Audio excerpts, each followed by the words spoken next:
I'm Erin Gerlich, Executive Director of the Iowa Girls High School Athletic Union. And joining me once again is Brent Johnson, President of the Iowa Farm Bureau, our proud title sponsor.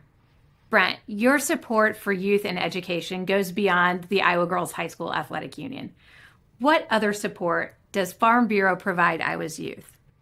You're right, Erin. Our Girls Union partnership matters. But Farm Bureau supports Iowa's youth in many other ways. They're one of our state's most valuable resources, so we're proud to support them year-round through Iowa Farm Bureau's scholarship program, which provides over $250,000 in scholarships annually to Iowa students around the state. And as you know, we've teamed up with your organization and the Iowa High School Athletic Association to offer free concussion insurance for all boys and girls participating in sanctioned sports. This collaboration ensures Iowa's athletes can practice and compete with an added layer of protection at no cost to them or their families. We've also provided teachers over the last 10 years with over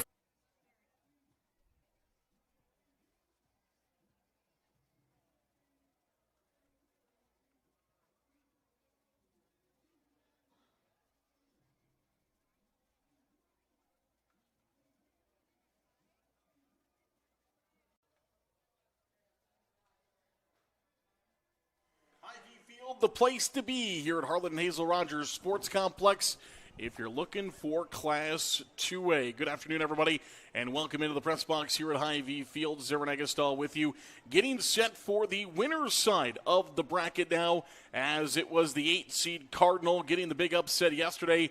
Now they have a chance to move on here in the winner's side against the 4-seed from Iowa City, Regina, the Regals.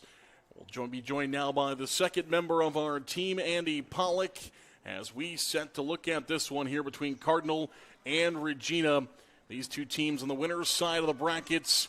One will go to the essential semifinal, and one will have to play a little bit later today. Yeah, they get that. The winner gets the fast pass to the, basically, like you said, the semifinal. Kind of a, they'd only have to win one. Whoever they play would have to win two. So a big advantage here to the winner, and that's kind of the nice part about a double elimination style bracket is that you win and you're in good shape. You just keep winning and you're always in good shape, and you avoid playing some extra games and avoid playing some extra pitches for your pitcher to throw. So yeah, either of these, whoever wins this game, is going to be in very good shape to try to make their way to the championship game on Friday.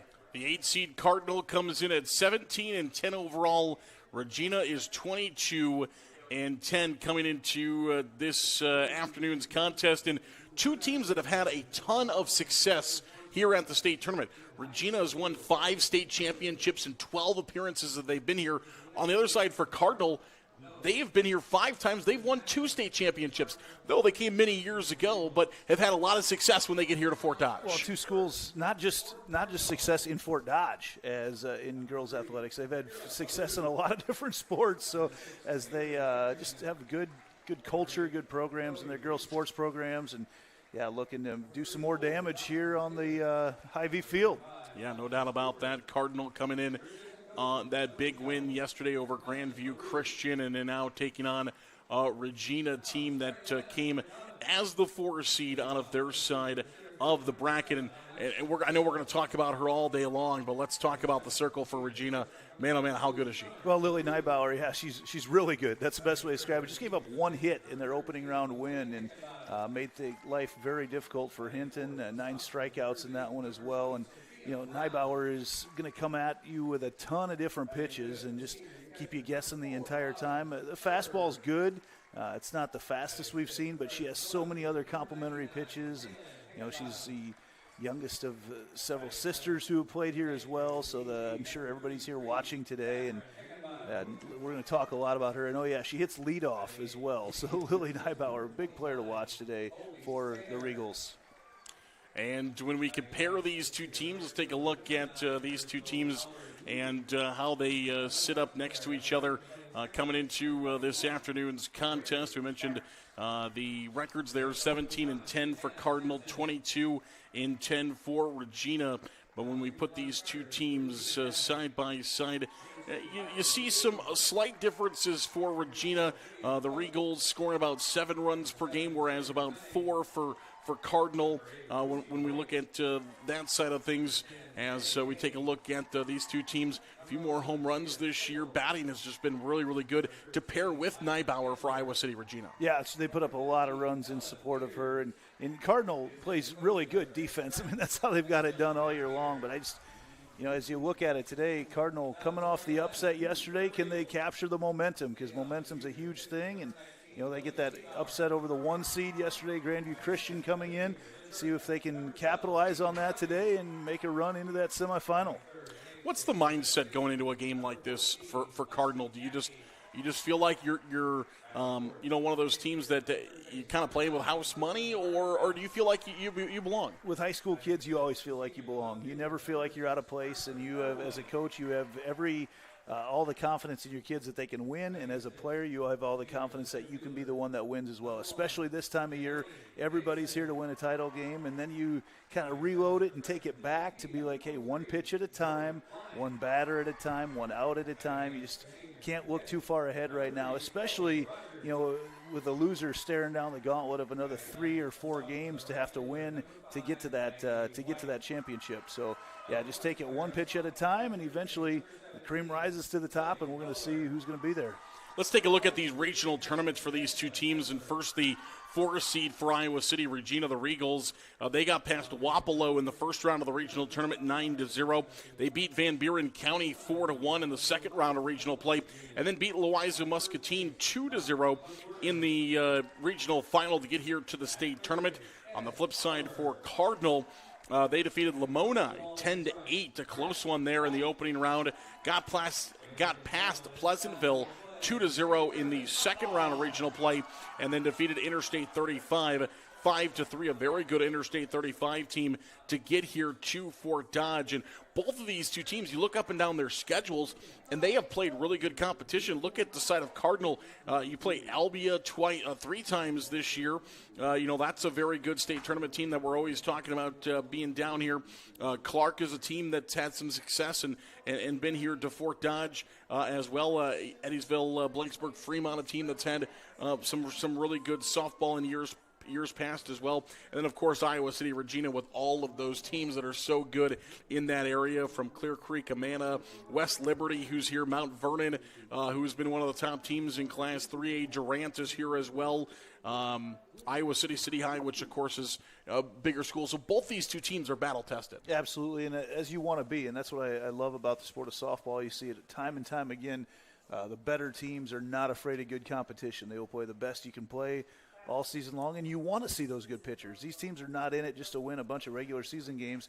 They're in it to make a deep run come playoff time, come state tournament time, and that's why they're here where they are today.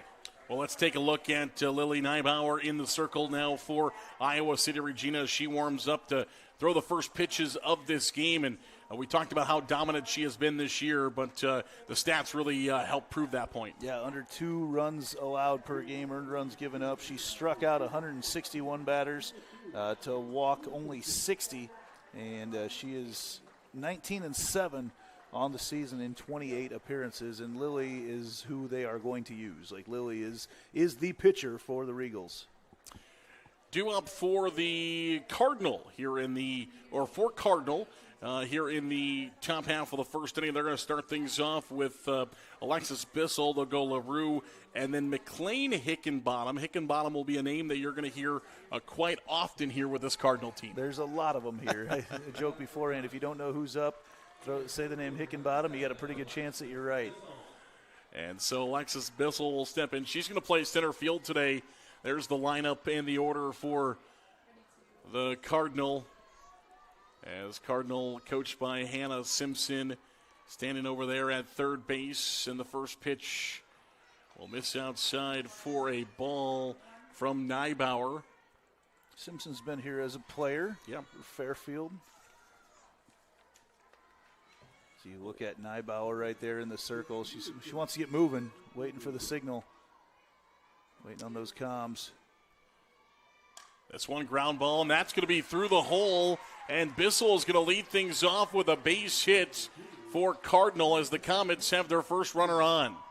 Good piece of hitting. Already equaled the amount of hits given up by Neibauer yesterday. Just punches that right through that gap. And now LaRue, who was kind of the hero yesterday, went 3 for 4 in that game, has a chance to deliver a blow here early on. Cardinal had 7 hits against Grandview Christian yesterday, none of them by Bissell, so she finds her first hit of the tournament as that one misses outside for a ball. As you mentioned, Summer LaRue here in the 2 spot. 3 of the 7 hits for this Comets team. 400 average. As time is called, there will be a quick conversation here with Coach Simpson with that runner over at first base. And Coach Simpson doing the old TV move to make sure nobody from Regina was seeing what was coming out of her mouth there as she puts her shirt over top and just talking to her. Probably just get a feel probably just get a feel from what LaRue wants to do right now. Are you thinking you want a sack? She says, yep, I can get a bunt down. And it's just barely going to go foul. That one was real close there for LaRue. And I think it's more of a conversation there of just, with your senior of, hey, do you feel like swinging away, or do you feel like you can get a bunt down? And must have told her bunt. That's what she's trying to do, push that runner across. Of course, you're on the right track there, because that would be something that you would not want the defense to know that you were talking about. 1 ball and 1 strike, the count on LaRue. Here's the pitch from Neibauer, and that one's fouled back to the backstop. Neibauer tries 1 and 2. Work that in on the hands.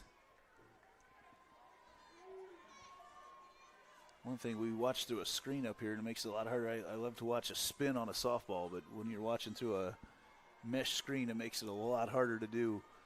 The 1-2. This one is fouled off to the right side, will not be playable off of the Cardinal dugout down the first base side. Comes right back to that fastball, low and away. Neibauer, a 2-time all-conference pitcher in a very, very good conference that Iowa City Regina plays in down there in the River Valley. Here is the 1-2 pitch, and that's inside. Did not get a piece of LaRue, so it will be a ball, 2 balls, and 2 strikes the count. As you mentioned, kind of opposite styles here. LaRue steps out, wants to take some time, work on what she's going to be doing, but Neibauer, she wants to get the pitch and she wants to go. So batter trying to slow it down, pitcher trying to speed it up. Ground ball to the shortstop, could be 2. They'll go to second for 1. They'll go to first, not in time. Beautifully played there by Iowa City Regina, just not quite in time as Kleppe plays it nice out of the glove. Yep, pick up that leadoff runner. And just move on and play the next. They weren't too far off of turning 2 that time. A little slow on the turn. Gaffey at second base trying to get it over to the first baseman. Runner at first now, LaRue after the fielder's choice. And that pitch is in there for a called strike. This is one of the 3 Hickenbottoms in the order today for Cardinal. This is McLean, who we will see in the circle as the opposing pitcher to Neibauer in the bottom half of these innings. Not a whole lot of stolen bases on the year for Cardinals. As you look, no one in double digits for that, so not much of a threat to take off. We'll have to score runs the old-fashioned way without manufacturing as many, but Cardinals been able to get it done 17 times this year. That one comes inside for a ball to make it now 2 balls and 1 strike the count. Cardinal here in Class 2A.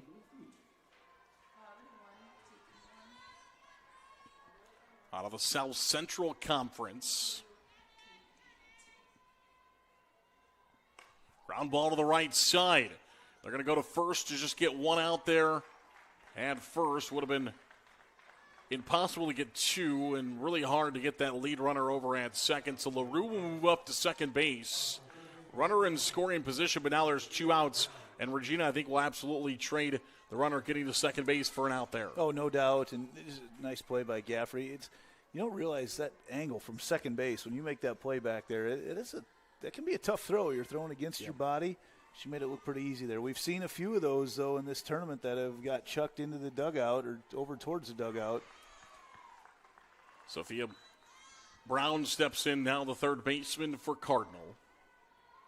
Batting from the right side, looking for a base hit to try to put the Comets out in front.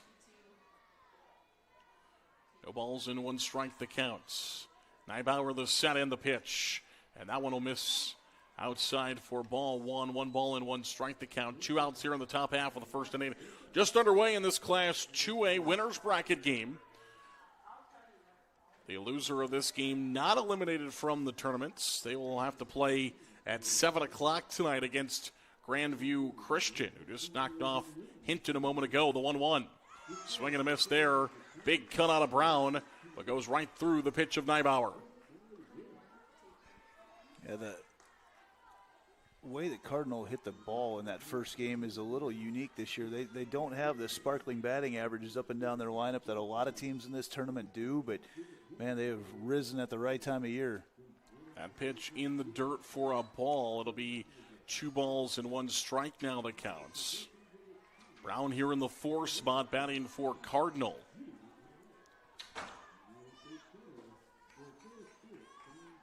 Big stretch and the pitch.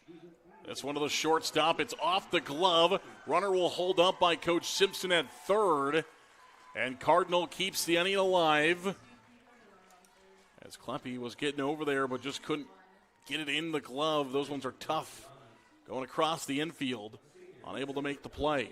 Brown following up her 2-for-3 day yesterday with a good solid contact here. And, they've come out putting the ball in play right now against Neibauer. A little opportunity here early on to put a dent in that scoreboard. The pitch is in there for a called strike on Adam Sirk, who steps in here from the right side. Neibauer, as Andy mentioned earlier, looking in at the dugout, getting the sign, and looks like she's got a wrist card where those pitches are being called from. Ground ball to the shortstop again. Here's the throw across the diamond in time, this time by Kleppe for out number 3. She makes 2 of the 3 outs there from her shortstop position, and the Regals leave 2 Comets on base in the top half of the first. We've played a half. It is Cardinal 0. Regina coming to bat next. The IGHSAU State Softball Championships presented by the Iowa Farm Bureau. At MidAmerican Energy, we're one company serving 1.6 million people who all need energy that's available 24/7. That's why we work 24/7. That's why we make investments in our systems that make us more resilient to extreme weather. That's why we generate power from all available resources to cover the variables in supply and demand. And that's why when the power is knocked out, we work around the clock to restore power to you. MidAmerican Energy, obsessively, relentlessly at your service. Yeah, it's a trip when you hit the road. And when you know when you've arrived. It's a trip when you get everything you want. The burger and the fries, the creek and the crick, the city and the countryside. It's a trip when you're where you're meant to be. In this moment, in this bathroom mirror, looking like $1 million. And yeah, it's a trip when it goes by fast. Des Moines. It's a trip. Make it yours.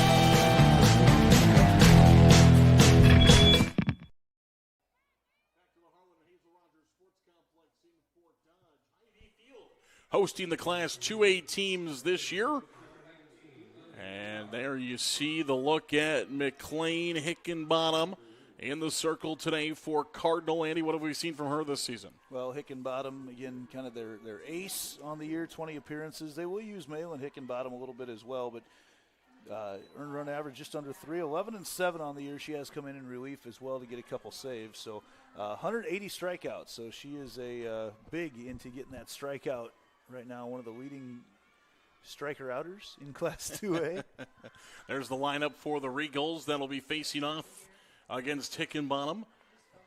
Neibauer, Kleppe, and Gaffrey. Yeah, that top part of the order is as good as anybody in Class 2A. To lead things off, and the first 3 pitches all miss outside the zone as Neibauer trying to get through that box and slap one somewhere. The 3-0 pitch is outside ball 4, so it'll be a 4-pitch walk. to Neibauer, and now they've got a runner on first and nobody out, and Regina puts a runner on base. Yeah, Neibauer, one of 4 Regals with double-digit steals on the season as well, so I would expect her to test the arm here early on of Surter.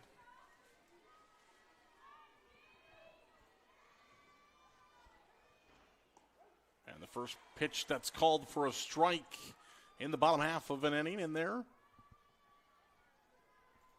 No balls and 1 strike the count. Back-to-back lefties to lead off this order as well for the Regals. The 0-1. And that one will be pushed foul down the third base side. Bunting for a hit there. Not just the sack. Yeah, Kleppe mentioned coming in .477 on the season for batting average, and she has got on a lot of different ways. She's got 13 walks, but she's also 20 runs batted in, so she's been able to knock in Neibauer several times this year. The 0-2. Called strike 3 on the outside corner. A backwards K for Hickenbottom. Little screwball coming in there from Hickenbottom. Broke away from the left-handed batter. Nice pitch. Drew the eye there of Brett White. And a good big first out for Cardinal as that one comes on the inside corner as Gaffey steps in, the second baseman. Gaffey, .385 average this year. First right-handed batter in this Regal order. Here's the 0-1. Oh, it hits her. Came inside, got a called strike on the first one. Tried to come back inside again, but this time just got away from her. And got at the back of the leg of Gaffey. They got 2 called strikes in a row to that exact spot. I was just about to mention that, see if she goes there a third time, and she did, but just went too far. And it's a tough spot to live in because you run that risk of hitting the batter, and I think that got Gaffey pretty good. She gets some attention there from the dugout. Yeah, Coach Kessler over to check on Gaffey, 6th-year head coach of this Iowa City Regal team.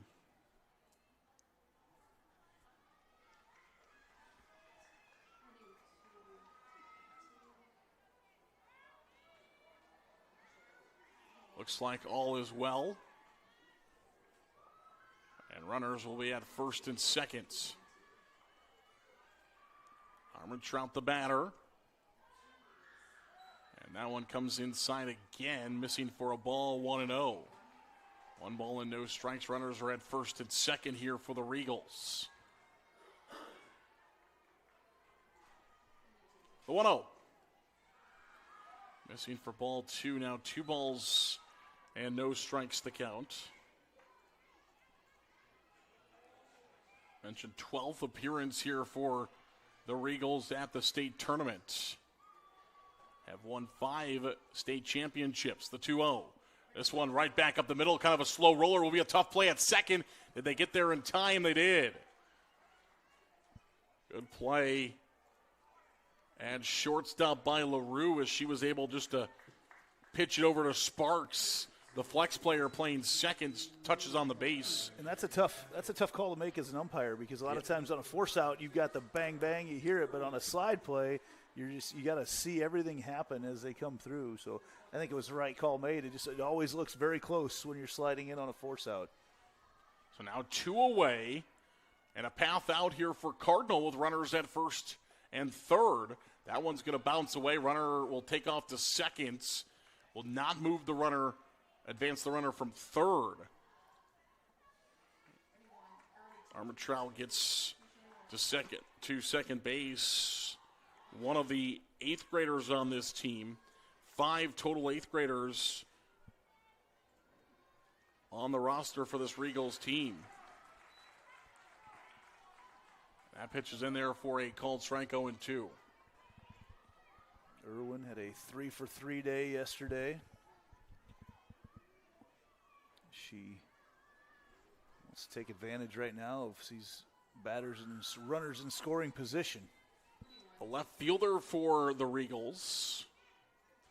Batting here from the right side has 2 runners in scoring position. .303 average this season. Has 10 RBI and a chance for 2 more. with those runners at second and third. The 1-2 pitch. Ground ball towards the middle of the infield. Play to first is in time for out number 3. 6-3 on the putout for LaRue. And that will do it for the threat of the Regals in the bottom half of the first inning. We played one complete, no score. And this winner's bracket game will come back. This is the IGHSAU State Softball Championships presented by the Iowa Farm Bureau.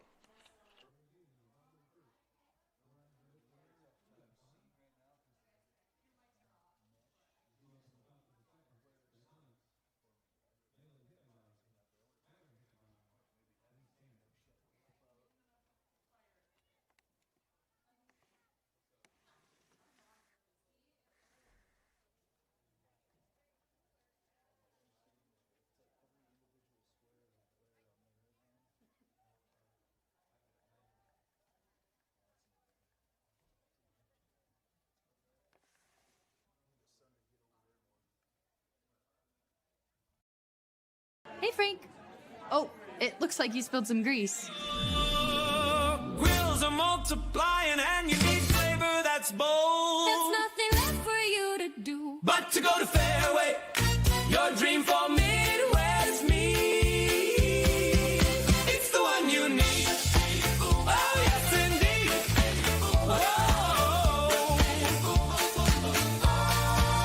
Oh, you better stake up. Fairway and meat go hand in hand. This dream is meant for you and me. Poultry, pork, and beef, your home for Midwest meat. It's the one you need. Oh, yes, indeed. Oh, yes, indeed.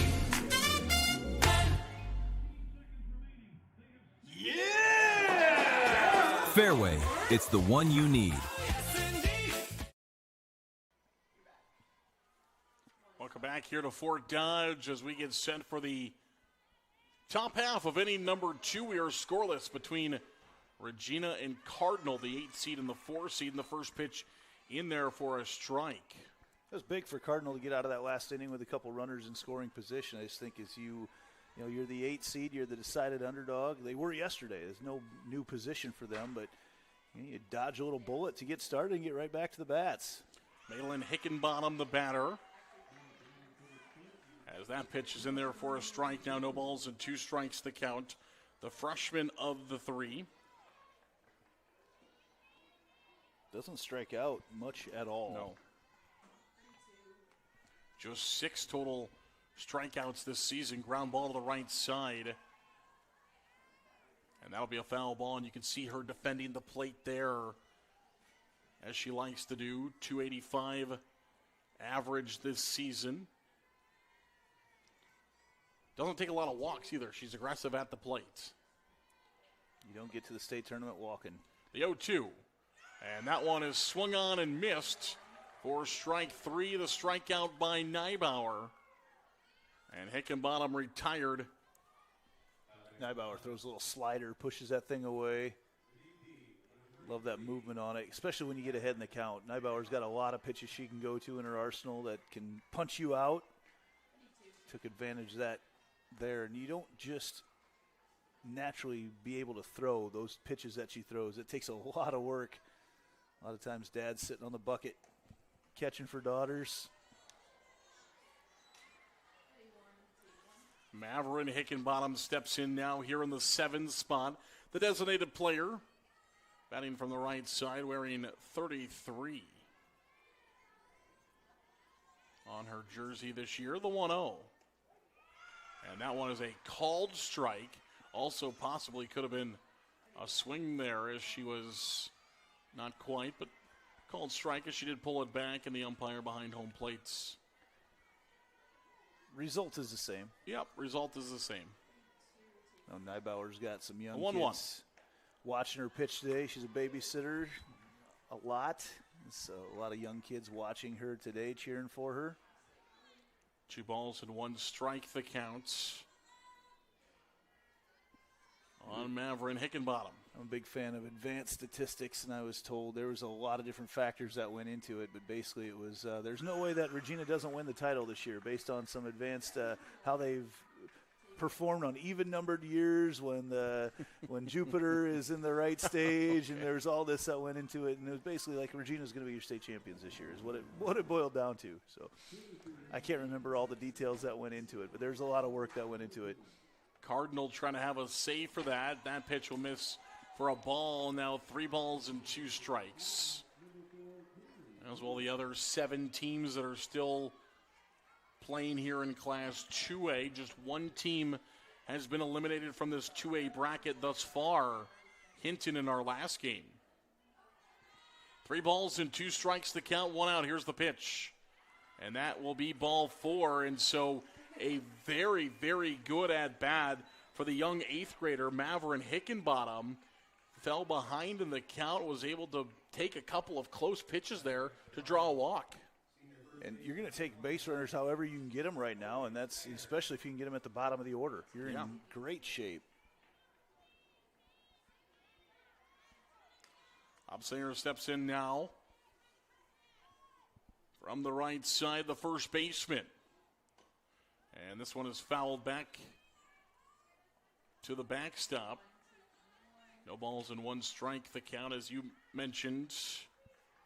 Coach Hannah Simpson, in her first season, was a prep at Fairfield, made the state tournament in 2020. They bowed out of the Class 4A quarterfinal round in the first round to Dallas Center Grimes. A close game, ended 7-5. This one fouls up and out of play.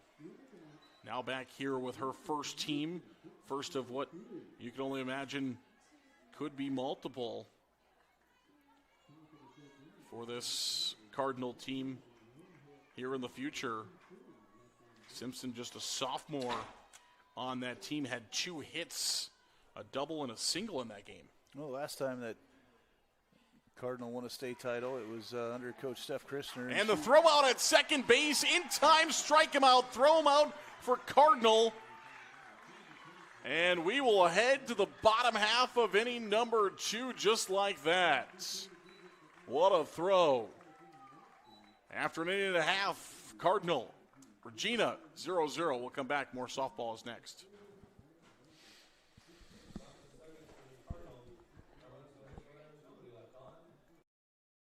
Hey, Frank.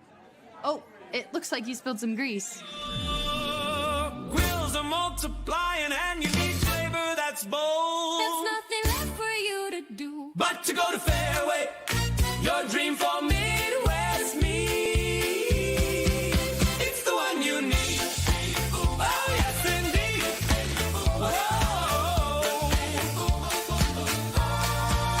Oh, you better stake up. Fairway and meat go hand in hand. This dream is meant for you and me. Poultry, pork, and beef, your home for Midwest meat. It's the one you need. Oh, yes, indeed. Oh, yes, indeed.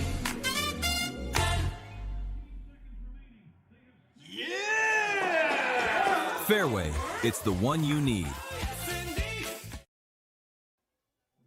Dodge the Hy-Vee field. There's the wide angle, and we're going to look at a base hit on the first pitch down the third base side. Going into second, could be a play. There won't be. It's a stand-up double to lead things off.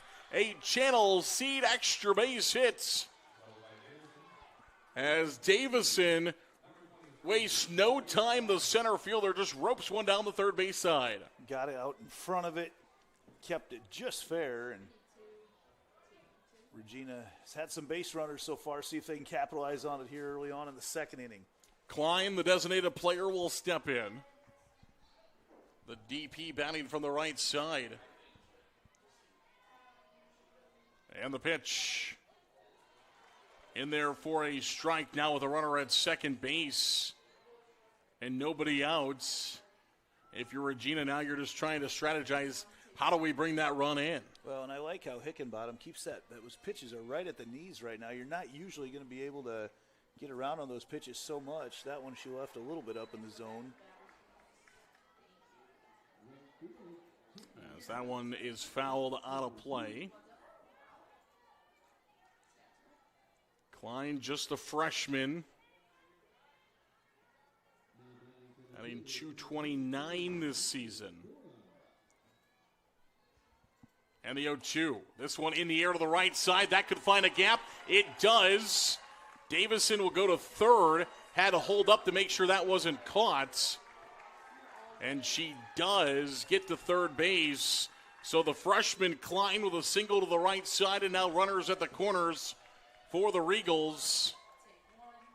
Yeah, normally, as you look at Klein there, normally you're thinking about scoring from second base on that, but yeah, you mentioned it.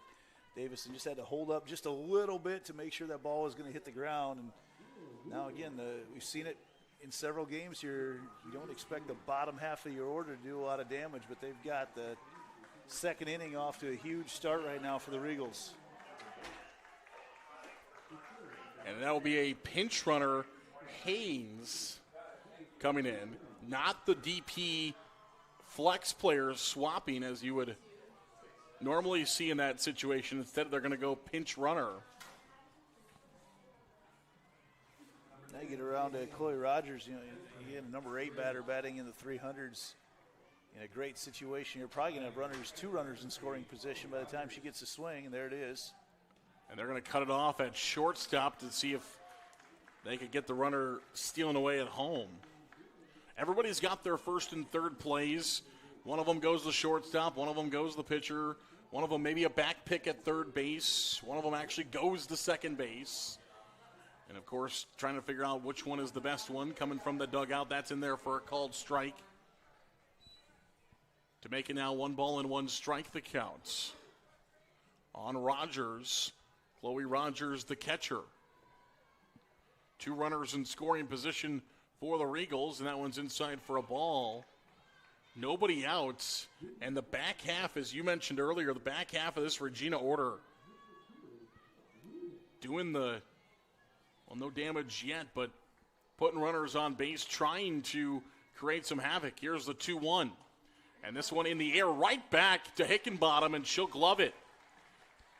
That's about best case scenario, that and a strikeout for Hickenbottom. It really is, but getting these batters at the lower part of the order on, and I'm a big believer in getting through your batting order as many times as possible, not so much for what it does, but what it does initially, but how much higher your batting average are the more time you see a pitcher. So when you get that lower half of your order on and you can turn your order over faster, get more sights on those balls, you know, put a lot more runs on the scoreboard. That one in there for a called strike.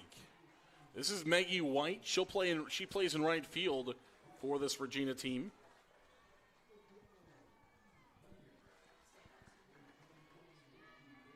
No balls in 1 strike the count. Third base side, that's a foul ball. Hickenbottom going in on the hands. It's so hard to get around on a pitch like that.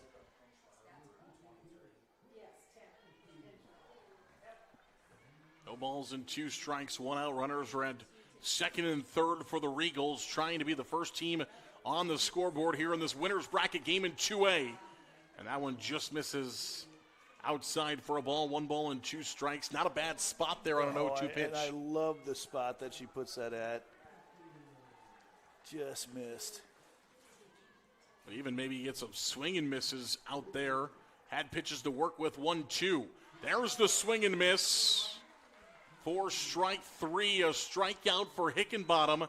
And now with runners at second and third, can Cardinal find their way out of this half inning? Well, the pitch combination, low, low, low, and then rise ball. Love it. I mean, you change the view of the batter, having that ball come in on different planes, then you change planes throughout the pitch. It's so hard to pick up on that. Nice set of pitches called there from the Cardinal dugout. And now it's Neibauer with an opportunity to help herself out in the circle. You almost seem, with the way that this Regina team hits the softball, you almost seem like the leadoff runner getting to second base was a guaranteed run for Regina, but this Cardinal team is saying not so fast with a couple of strikes to get out of it. The 0-1 swung on and missed for strike 2. And now Hickenbottom is a strike away from getting out of trouble here. Well, and you've got a left-handed batter now. Usually they're trying to push that ball to the left side. But you got a left-handed batter now trying to pull that ball to the right side. It changes things quite a bit. now 2 strikes, she'll just be swinging away. The 0-2 pitch. Trying to go outside and get a chase from Neibauer. Did not. It's 1 ball and 2 strikes the count. Neibauer batting almost 500 this season, and they could use that here. Regina looking to break through the 1-2. Is into the glove, strike 3. Back-to-back strikeouts for McLean Hickenbottom. And the leadoff double does not come home to score. Cardinal is through 2. We are scoreless between the 8 seed and the 4 seed. Regina and Cardinal. We'll come right back. This is the IGHSAU State Softball Championships presented by the Iowa Farm Bureau.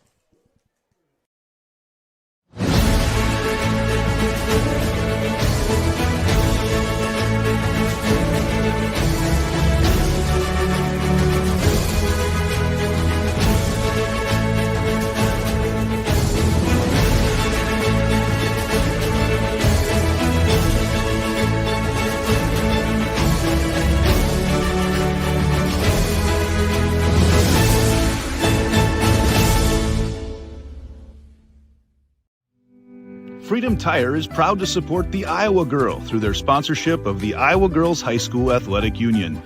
With 6 locations around the metro, you're never far from getting you back or keeping you on the road. Our certified staff and state-of-the-art technology means you can take comfort knowing you've got the best work at the best prices. Give us a try at Freedom Tire, a proud supporter of the IGHSAU.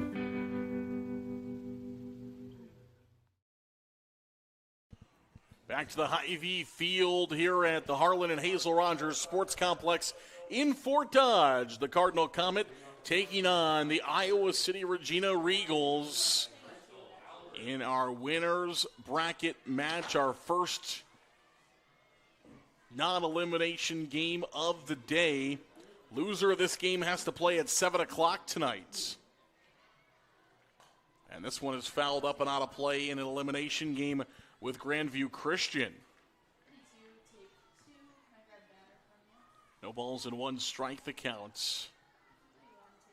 Grandview Christian as the 1 seed getting upset by Cardinal yesterday, trying to make a big example of how the double elimination can work in your favor. And battling back is the top team here, at least by seed.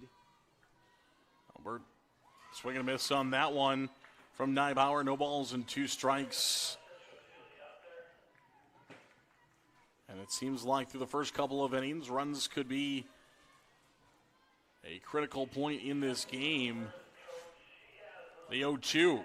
Ground ball to the shortstop side, and it's going to be a base hit in the 9 spot. So just like that, now Cardinal has their leadoff runner on in the 9 spot to bring the top of the order back up with a runner on and nobody out. And you get back up to Bissell, who led off with a hit as well. Some good solid contact there. I mean, this ball wasn't hit hard, but it just went in the right spot and forced Armentrout and Kleppe to have to make a decision over there. I think you have to rule that as a hit, though. Just the spot that it was in made it about impossible to make a play. I agree. I would go all the way. And that is exactly what shows up on the official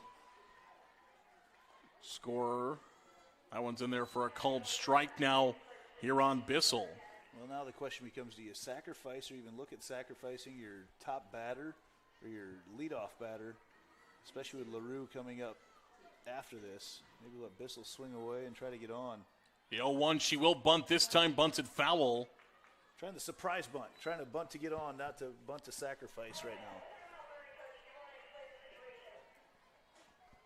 Get that ball on the ground, though, get it in fair territory, and see what happens defensively. You can create some havoc on the base paths. No balls and 2 strikes the count on the lefty Bissell, the center fielder. As Andy mentioned, a single in her first at-bat. The 0-2 misses. Not by much. Maybe a little bit up in the zone. 1 ball and 2 strikes now the count. Lily Neibauer back into the circle. She'll spin the softball there, look for the sign. The 1-2 is low and away now for ball 2. It'll be 2 balls and 2 strikes the counts. big at bat here, big finish to it, because if you can get Bissell out, you're really back to the normal situation, like your leadoff batter getting a hit. No different. That number 9 batter getting on is huge.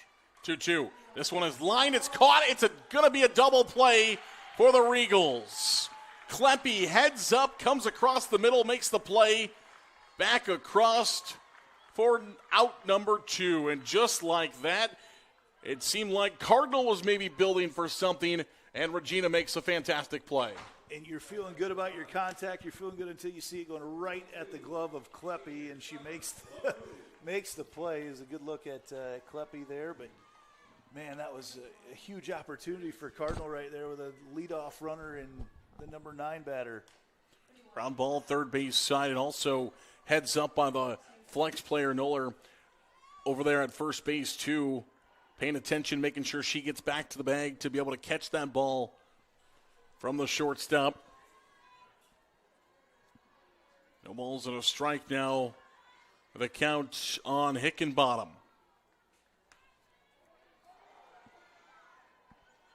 And the pitch is in the dirt for a ball. Pardon me, Summer LaRue here batting for Cardinal. Hickenbottom stands on deck. LaRue, 400 hitter this year, has taken 14 walks, 1-1, and she'll line this one out into center field. That's going to get back to the wall. Around first goes LaRue, and she will get into second base with a double. And now how big of a play was that double play by Regina as it saves a run, what would have been for Cardinal, and now Cardinal back in business with a runner at second. And again, it was solid contact. You keep coming back to it, but it was a good hit. Just happened to be right at somebody, and LaRue just continues her pace right now in this tournament. She has been outstanding. Now 4 for 6 over 2 games. Yeah, LaRue going 3, as Andy mentioned earlier, 3 for 4 yesterday. Couple of finds a hit here today, putting a runner at second base, and now for Cardinal trying to bring that run in. She's been on base more than 4 out of 6 times. Yeah. Got on a couple different ways, but just a huge tournament for her so far. And that's what you need, your big-time players to step up in big-time situations. And now you got McLean Hickenbottom trying to help her own cause. No balls, 1 strike. There is 2 outs. Hickenbottom, the batter from the right side, runner at second base. Neibauer trying to work out of it. And the 0-1. Swings and misses at that one. Neibauer, this is kind of the first time in the tournament that she's had to work out of issues. Really did not have much of a problem yesterday. She's had a lot of success with that pitch, too, that drop change. It's got kind of a curve away to it. Getting a lot of swings out of the Cardinal batters. The 0-2 is outside for a ball. Thought maybe we're going to get a throwback from behind the plate. But instead, Rogers hangs on to it. 1 ball and 2 strikes. The 1-2. Now Rogers is going to throw down to second base. I think Rogers just getting a little upset to watch that runner take her time to head back. And you could see LaRue. I think LaRue was kind of a mind game there. I think LaRue was trying to get that throw down. Yeah, back and forth. Setting their own comms devices to each other. 2-2, ground ball to the shortstop. It is off the hands, and everybody's going to be safe. Love the base running there from LaRue. LaRue holds up just a little bit, kind of shields the view there from Kleppe, makes it hard to pick that ball up, and Kleppe boots it. And just like that, again, now Cardinal. They're getting some base runners on, getting through the order a few times. Let them get a chance to see Neibauer here multiple times. Runners on the corners, first and third, 2 outs. Here in the top of the third inning, now can Cardinal break through as Brown the batter. Brown's got a hit in this one.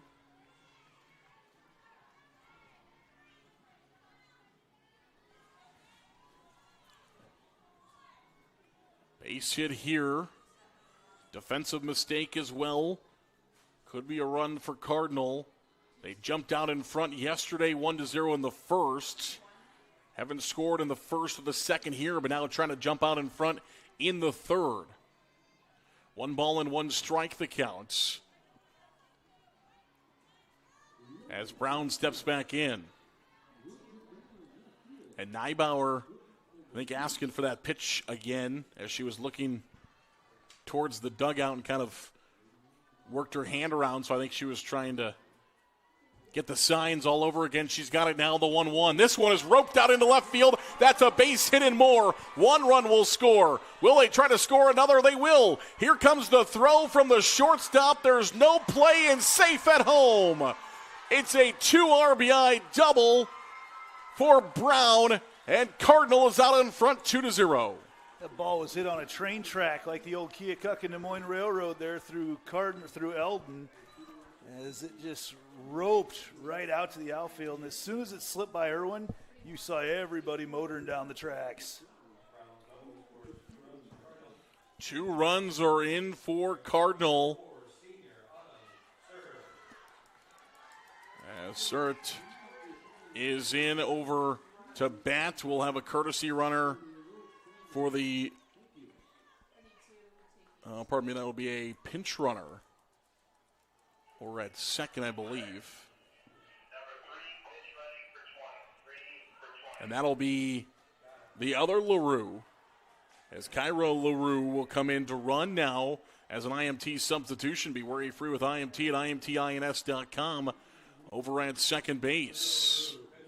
So these runs are all unearned right now after that error.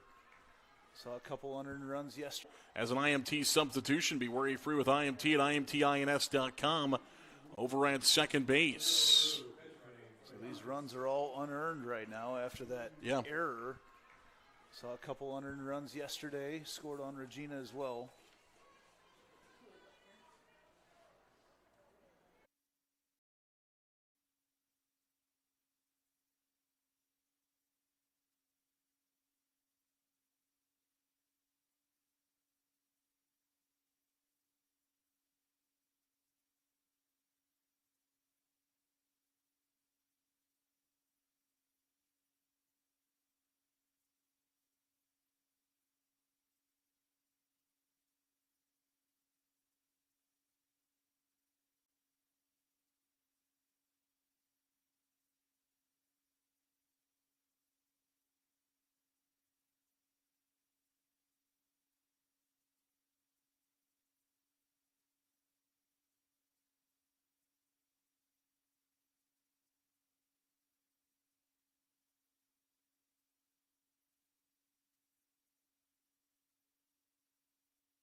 Back to Fort Dodge as we roll along here in the bottom half of inning number 3. Thanks for staying with us here on our Hy-Vee field as we have nobody out and a 1-ball strike runner over at first base here for Regina. Yeah, Kleppe got on a little infield hit.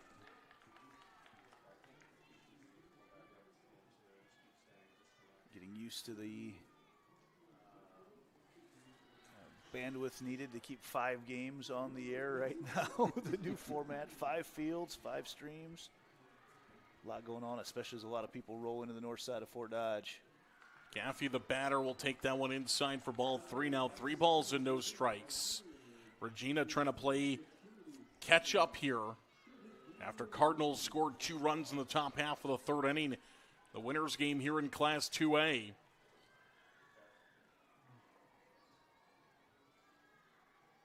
And the 3-0. This one's fouled down the third base side. First strike of the at-bat now. 3 balls and 1 strike the counts. As with that 3-0 count, a lot of times you will see on 3-0 that they'll fake bunt, maybe trying to get the pitcher to throw a ball. But she actually did make contact with him. Well, that's when you're going to get your best. And actually the advanced analytics say 3-0 is the best count to swing at. That's when you're going to get your best pitch.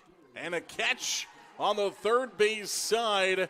Open glove there for Brown coming down the line And she's able to get there in time. I think she was trying to decide whether to dive for it or stay on her feet, stays on her feet, and just makes a great catch. Got there in plenty of time, showing that acceleration. And Regina has had base runners. They've left 2 on each of the first 2 innings. They've had opportunities, have not been able to push them across yet.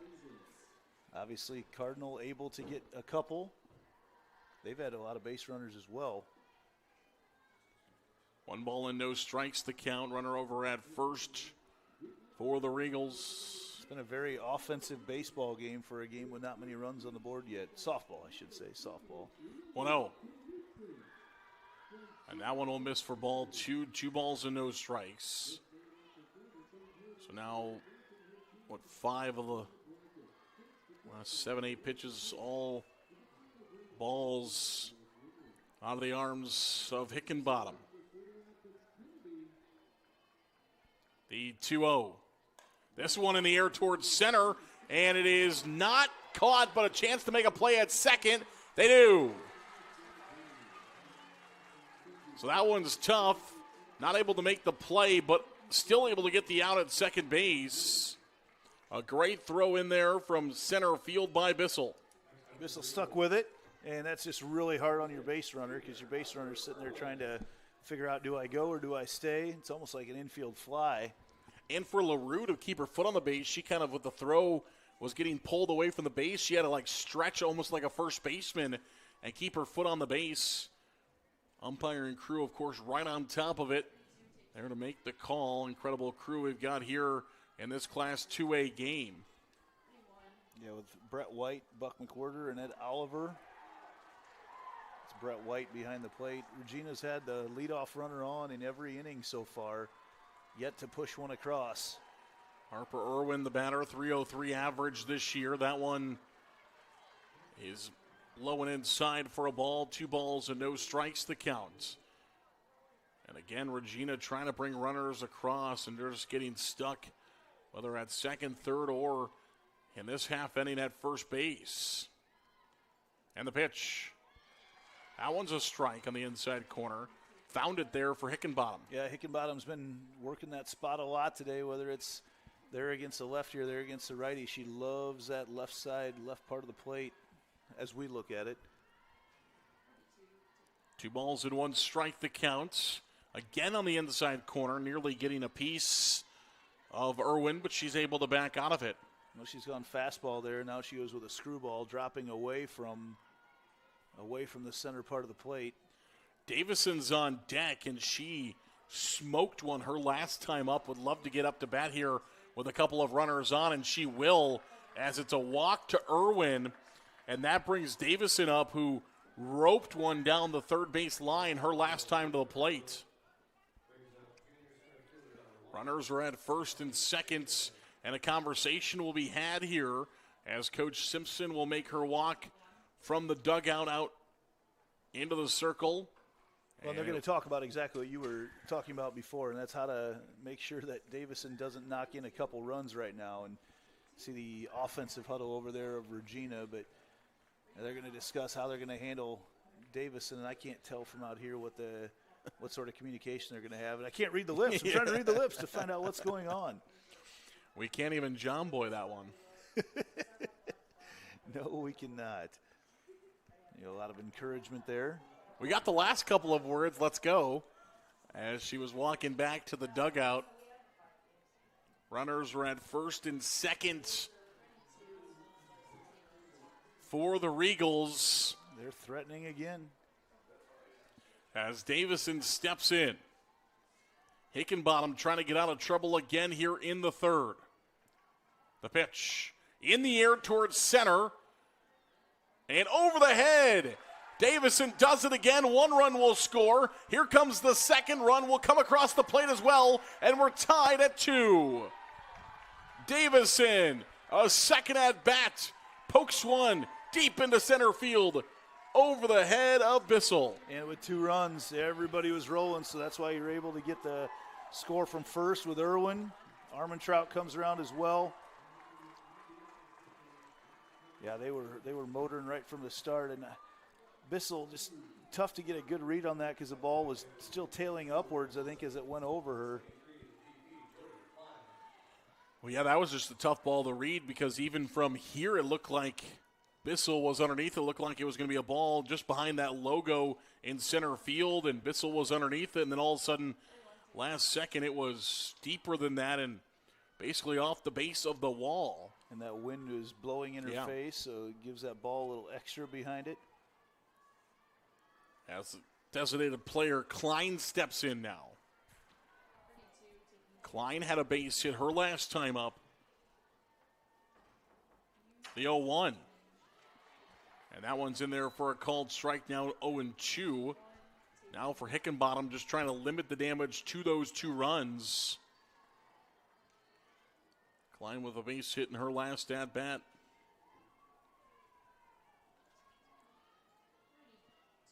The 0-2. This one is fouled down the first base side and out of play. Over onto Triton Field, where the 5A tournament is going on. All these fields being used up to the championship game. Every class has their own field. 1A, 2A, 5A are out here in the back. That hits her.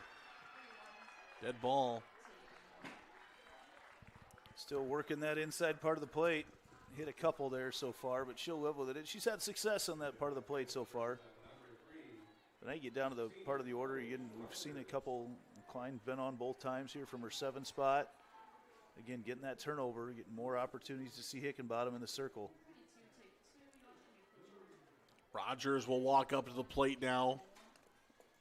Going to get another runner for Hickenbottom, or for Klein. Klein over at first base. And it'll be the same switch. Yeah, so I think that means now that she will have to play for her, right? Yep. That the substitution's now officially been made. That Shay Haynes will have to. Is she going to hit for Klein? We'll have to see how that works, because that's the second time she's come in to pinch run for her. Haynes has no at-bats this year, so I would assume that she won't be doing the batting, but somebody will be. Someone else will come in. There's a swing and a miss. Which then means that she will be done playing today as well. If she comes out now for a second time. No balls and 1 strike the count. All the strategy of this state tournament, the 0-1, excuse me. That one misses outside for a ball to make it now 1-1 the count. Coach Kessler trying to use her strategy. Likely looking at Lily Noller. Well, no, probably won't look at Lily Noller hitting as well. She hasn't had any at-bats this year from her first base spot. 1-1. This one in the air towards left field, but it's going to hang up and will be out number 3. So Cardinal will get out of it, but not before Regina punches right back. Both teams scored 2 in the third. We'll head to the 4th. This is the IGHSAU State Softball Championships presented by the Iowa Farm Bureau.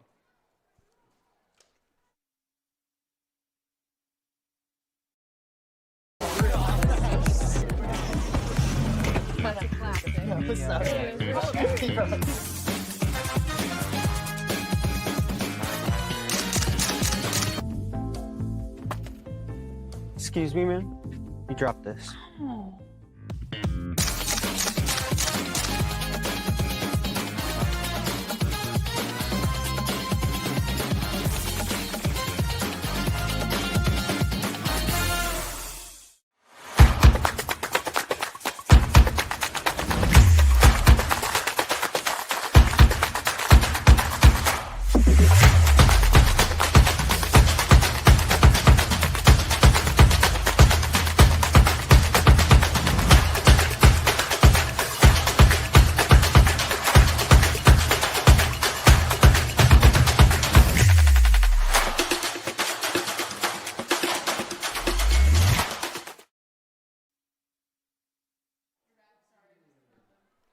Back here at Fort Dodge, the IGHSAU State Softball Championships. You see Lily Neibauer warming up there, Regals, Comets. Who is going to have what Andy called the golden ticket here in Class 2A to get to an eventual, is basically a semifinal round. Would only need to win one of a possible 3 games that could be played.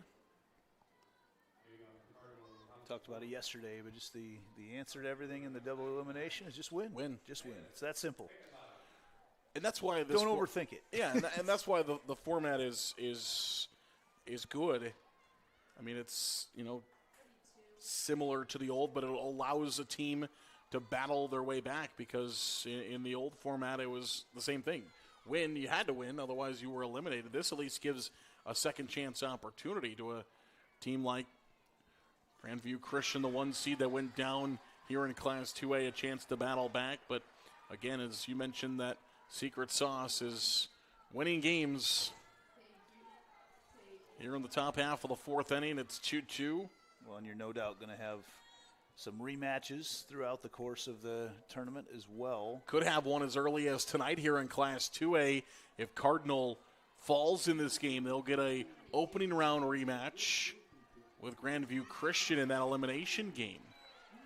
Big cut and a miss by Malin Hickenbottom. It is 6, 7, and 8 due up here for Cardinal. That location still, that outward movement on the drop change. Such a tough pitch to pick up on. Right back at Neibauer. She'll field and fire to first. High throw, but it's played well over at first base by Noller. Seen that before from pitchers, and I've seen some pitchers that just elect to throw that underhanded and windmill it over to first base, because it seems like it should be so routine, but in the heat of the moment, that can be a tough play to make. Yeah, obviously, both of us have been around the game for a long time, talking with a lot of pitchers. I know a lot of them that, they like to field it, and they're going to run as close to first base as humanly possible before throwing that ball just to get it over there. A lot of times, like I said, underhanded, just enough to get it there. And the pitch by Neibauer is in there for a called strike on Maverick Hickenbottom, the designated player. Batting here in the 7th spot for this Cardinal team that put up 2 runs with 2 outs in the last half. That's outside for a ball. 1 ball and 1 strike now that counts.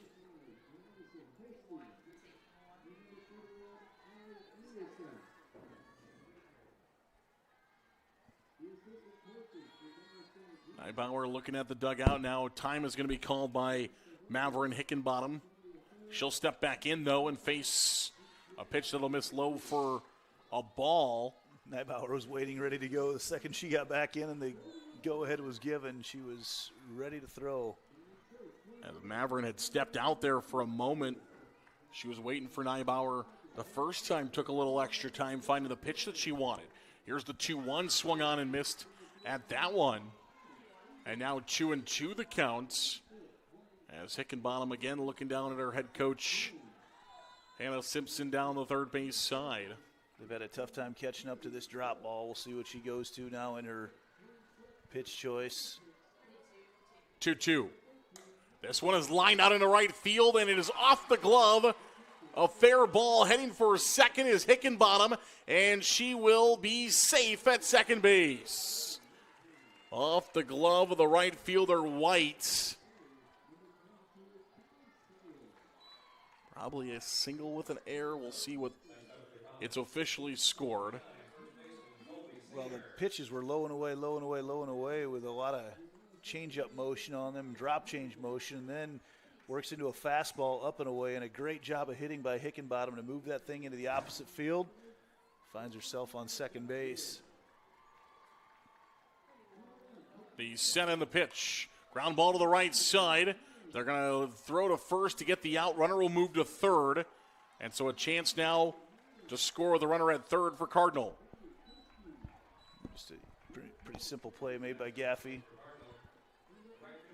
Making the routine. And now a chance for Albert from the number 9 spot. She's got a hit today. Put Cardinal in position to try to pull the upset. And the pitch. And That one will miss for ball one. It'll be 1 ball and no strikes to count. Albert, 5 RBI this season. A chance for a 6 with a runner over at third. The 1-0. And that one will miss for a ball. Not 2 balls and hot no strikes. Today, so that heat, not as big a deal. Just, it's not uncommon for these girls to throw 2 games in a day. Not ideal, but someone will have to at some point. The 2-0 pitch is over to the first base side, knocked down by Noller, and she'll step on first in time for out number 3. So Regina able to work out of it. Cardinal leaves the runner in scoring position, and we have played 3.5 here in Fort Dodge, and tied at 2 between the 8-seed Cardinal and the 4-seed Regina. We'll come back. This is the IGHSAU State Softball Championships presented by the Iowa Farm Bureau. Yeah, it's a trip when you hit the road. And when you know when you've arrived. It's a trip when you get everything you want. The burger and the fries, the creek and the crick, the city and the countryside. It's a trip when you're where you're meant to be. In this moment, in this bathroom mirror, looking like $1 million. And yeah, it's a trip when it goes by fast. Des Moines. It's a trip. Make it yours. Excelling in athletics takes teamwork, dedication, and a commitment to excellence. These are the same qualities that help our pig farmers and our communities thrive. The Iowa Pork Producers Association is proud to support statewide high school athletics and the student athletes who make us all proud. Visit iowapork.org/WeCare to meet the people behind the pork and hear about our winning approach to caring for our pigs, the environment, and our communities. Back to Fort Dodge, you see separating from the circle this Cardinal team. Looking for another defensive stand here in the bottom half of the 4th inning that they got in the 1st and the 2nd. As Hickenbottom is set to deliver the pitch, and this one is grounded foul down the third base side.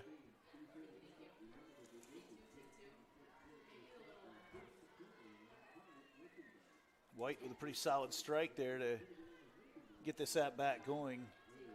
9-1 and 2 up here for Regina. So part of their order that could be lethal.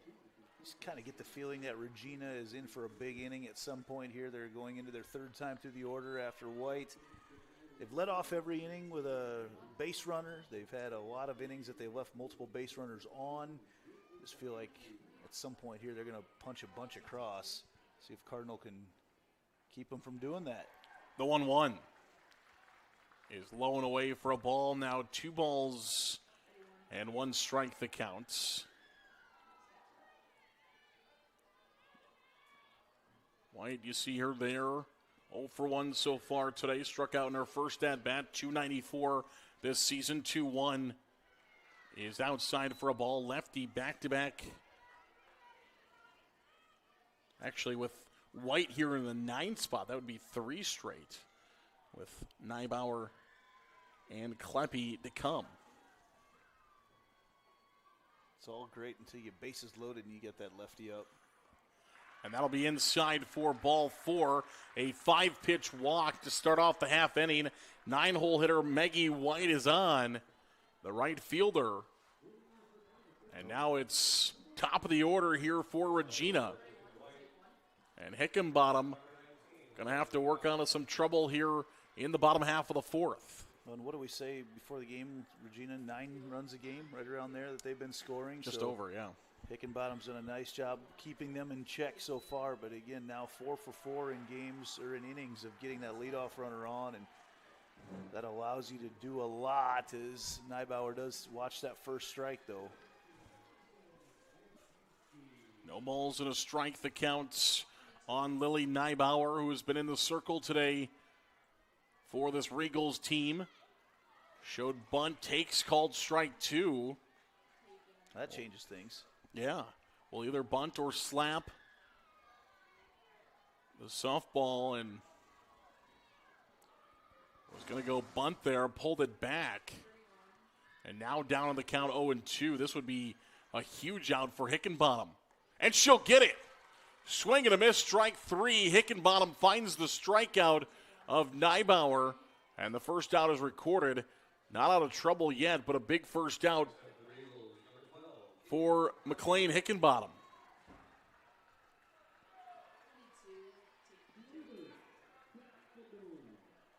As Kleppe steps in now. Mentioned before, third straight lefty in a row with White batting before Neibauer and then Kleppe. And that pitch taken for a ball, 1 ball and no strikes to count on the shortstop, Keegan Kleppe. Hickenbottom's done a really nice job against the top part of this batting order. Oh, boy. Nobody's at first base. Played well there by Hickenbottom. She fielded it, was just going to try to get the out, to get an out at first base.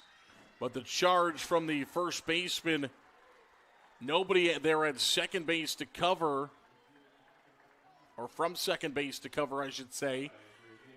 And now Regina Catholic has runners at first and second with just 1 out as Gaffey will step in. Lexi Gaffey, the second baseman. And she'll swing through the first pitch.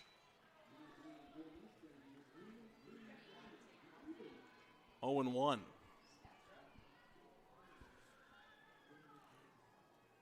Nearing the 30 RBI mark this season for Gaffey. Has an opportunity here with runners at first and second for a big hit. Yeah, she's got a couple out there waiting for her right now, but every time so far, Hickenbottom has risen to the occasion. Every single time. She's flirted with disaster a few times, but every single time when the play needs to be made, she gets it. And she's got an 0-2 count here on Gaffey. Found the first strikeouts she needed. Now ahead in the count, 0-2 here. Hickenbottom finds the sign. Here is the 0-2 pitch, and it's low inside for ball 1.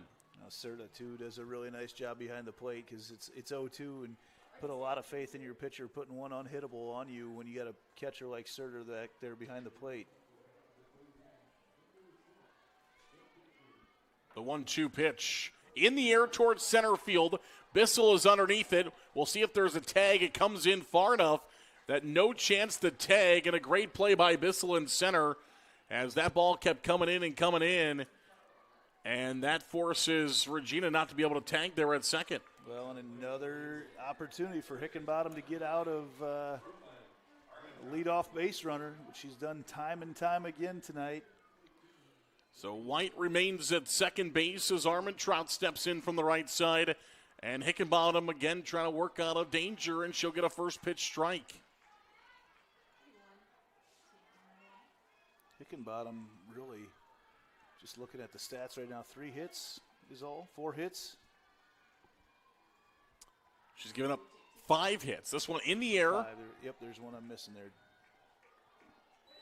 Back towards the press box. Didn't know if they counted that as a double or a error on the one before. Yeah, officially 5 hits, 4 strikeouts. She's walked 3, and both of the runs are earned that she has allowed so far. Runners are at first and second, and the 0-2 pitch is low, gets behind, and everybody's going to move up. Just a little bit too low for Serta to get there, and it's a risky thing to do. I just talked about it a couple pitches before about throwing one low and low. I love going after the hitter that way, trying to get a swing, but got to keep that ball catchable for your catcher. See if she can get out of it here. 1 ball and 2 strikes. And the pitch. Called strike 3. Hickenbottom gets 2 strikeouts and a flyout to strand 2 Regals on base, and she works out of another one. We have played 4 completes in the winners' brackets between Regina and Cardinal. We'll come back. This is the IGHSAU State Softball Championships presented by the Iowa Farm Bureau.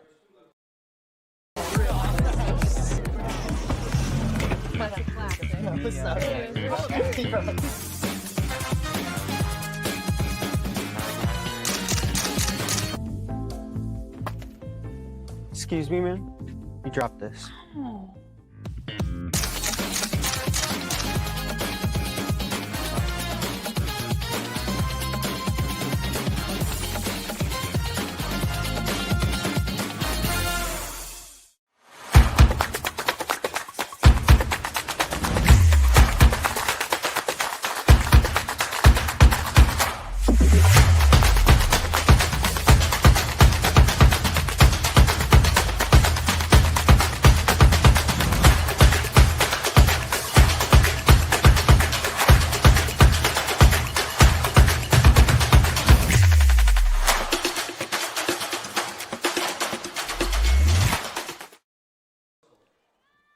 Back to Fort Dodge, Hy-Vee Field. You see the parking lot filling up of all the other games. The Regals and the Comets are in a good one here today, Andy. Yeah, and again, just a lot of jams they've been in. Look out. Oh, collision. Did she hang on to it? She did. Kleppe makes the catch. As didn't see her at first flash up with that ball, but Kleppe makes the catch in shallow left field, colliding with her left fielder, Irwin. Making the catch and hang on to it. Yeah, it's tough because that ball's happening so fast, so you're not necessarily thinking about calling it. And contact. I won't call it quite the collision, but definitely contact over there. That one's in there for a called strike. Yeah, it's so tough because it's in shallow left field. The shortstop is there, but it's a tougher play for the shortstop running backwards. The left fielder, of course, has that better look on the inside, but also has a longer run. So tough play either way it's made. As a coach here in the state tournament, back to Neibauer over to first. As a coach in the state tournament, you're probably just like, you know what? The catch is made. We don't really care. Not going to overcoach it. Move on. Sometimes there's coachable opportunities, and there's other times the kids know what they should have done. So, yep, you just move on and play the next play. Don't overcoach it. Let your athletes be athletes. These girls have played 40-plus games by this stage of the year. They know what they should have done. Just doesn't always translate when the time comes. 2 outs. Neibauer trying for a quick one here in the fifth. That pitch is in the dirt. Rogers behind the plate, keeping it in front of her. Nobody on base. 2 outs here in the top half of the fifth inning.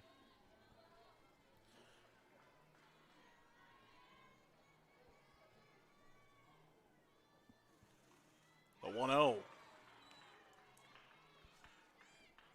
1 ball and 1 strike the count. Neibauer today, 2 strikeouts, has allowed 4 hits, walked just 1. And again, as you mentioned earlier, neither of those 2 runs are earned, so she is not allowed an earned run today, but the runs on the scoreboard are the ones that matter. This one in the air to left field, coming in and making the play for the outs is the left fielder, Irwin, as she is able to get a play anyway out there in left.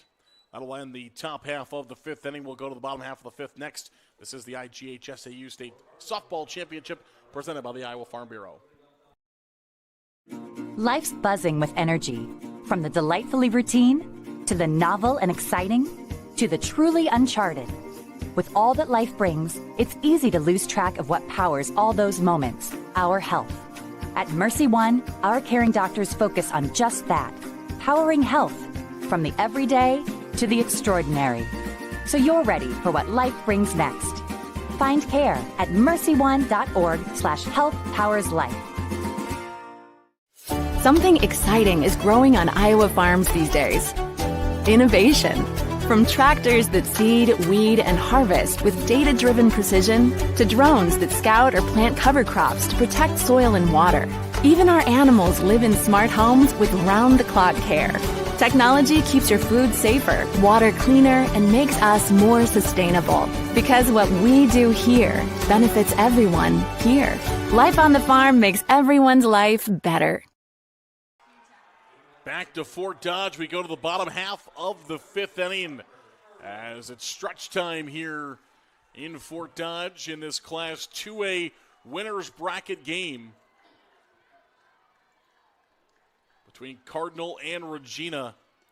That pitch comes inside for a ball to be 1 ball and no strikes. And man, oh man, these young ladies from Cardinal have sure showed some heart down here at the state tournaments. Trying to pull their second quote-unquote upset. Over to the right side, and the play is made. Fantastic for Cardinal for out number 1. Bob Center at first base today, playing the position well. As Davison will step in, she has been lights out from the plate today. Had that 2 RBI double in the third. And she ropes another one to left field. Is it fair? Is it foul? It's just foul. Down the third base side. She roped one on a line to third earlier for a base hit. The one to deep center, and then she just about had extra bases there. If that lands fair and then rolls foul, it's extra bases again for Irwin. Well, now and everybody's just got to reload right now. If you're Hickenbottom, you reload after a dramatic strike, and if you're Davison, you also reload after that dramatic strike and just get ready for that next pitch and keep a short memory. I'm not sure what just happened over here. Do we have? I think they're checking on. Yeah, they're checking on the left fielder Hickenbottom to make sure she's okay out there after diving. She dove for that softball. Lost it in the our view up here. Was not able to see it out the corner. Yeah, Hickenbottom dove going after that softball, and I think they're checking and making sure she's okay. Well, just like that, up in the count, 0-2 now for Hickenbottom. And again, I think just watching her pitch all day long, she gets better as more pressure gets put on her, I feel like. No balls and 2 strikes the count.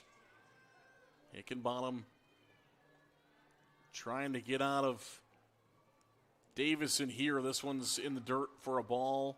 1 ball and 2 strikes. Davison has put some great contact on pitches so far today. Well, she was ready to get hit by a pitch there. She was not moving on that inside pitch, anchored in.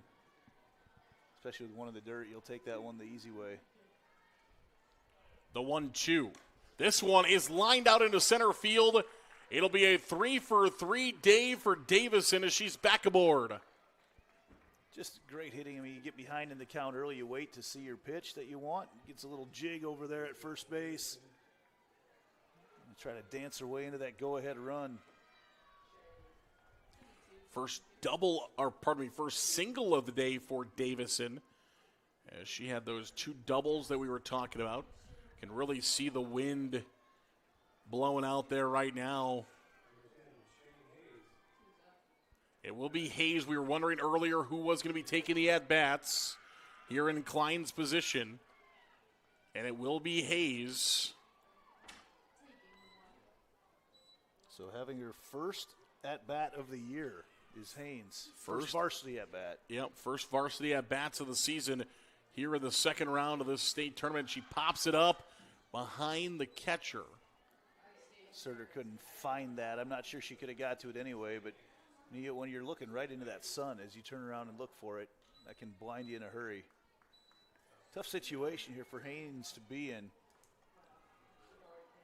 Yeah, and we knew it couldn't be Klein's. We were trying to figure out where they were going to go on the bench, and they decided on Haynes, the 1-1, to try to lay down the bunt. Whoever it is was probably going to be laying down the bunt, and she does get it down so that she does her job. Coach got to be excited about that. First one was fouled back, but got the bunt down, the sack bunt to move the runner to second base. Did what she needed to do. Yep, did exactly what she needed to do, and I'm going to call the unsung hero, and that was Hickenbottom coming in from left field, because I was watching Davison try to round second. She was thinking about heading to third, but then Hickenbottom came in from left to cover the spot at third. Had made the long run, and she was doing it right from contact. Otherwise, you might be looking at Davison over on third base right now trying to take the lead here. And this one is grounded foul towards the Regina dugout down the third base side.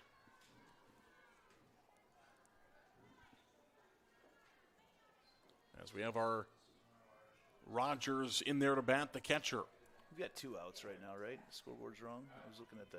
Yes. Okay, my scorebook has that as well. There we go. 2 outs. Ground ball to the third base side. The throw to first in time for out number 3, and that will do it here in the bottom half of the 5th inning. Cardinal gets out of it. We stay tied at 2. We'll come back. More softball is next. SWIC is a community. Southwestern Community College is a place in rural southwest Iowa where students from across the world come to be a part of a tight-knit family, Spartan Nation, where they study, train, grow, thrive, and are called by name, not by number. At SWIC, we are one.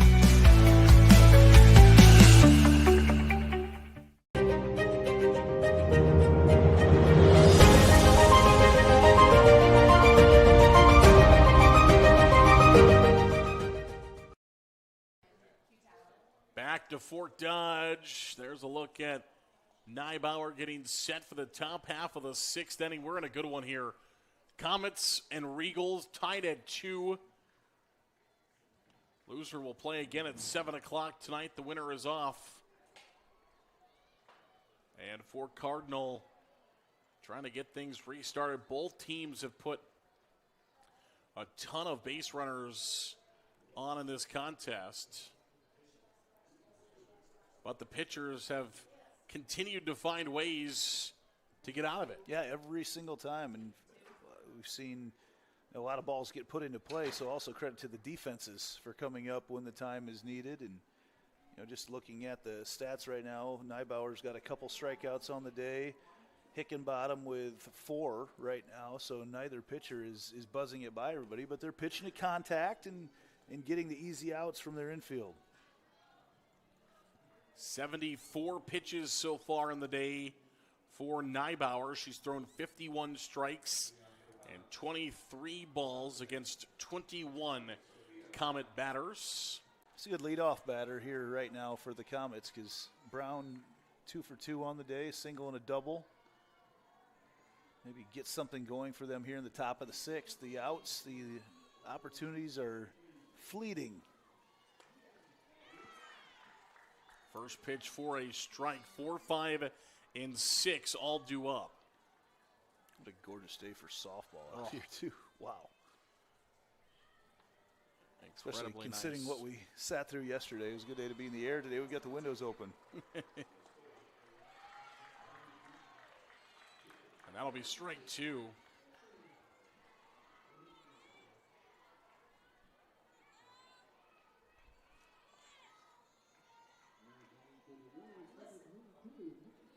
No balls and 2 strikes the counts. Brown from the right side and the pitch. This one is fouled back to the backstop. Will stay at no balls and 2 strikes. See what Neibauer goes with. We've seen a couple times she tries to get the fastball by, but I really like that low and away drop change with a curve to it.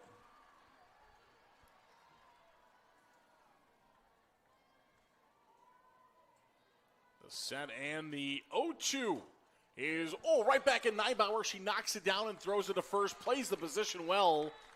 Off the bat, looked like that might get through the middle for a base hit. Neibauer, long arms, lengthy out there in the circle, able to reach up and just bat it down to fire it to first base. Well, she went low and away with kind of a change-up look.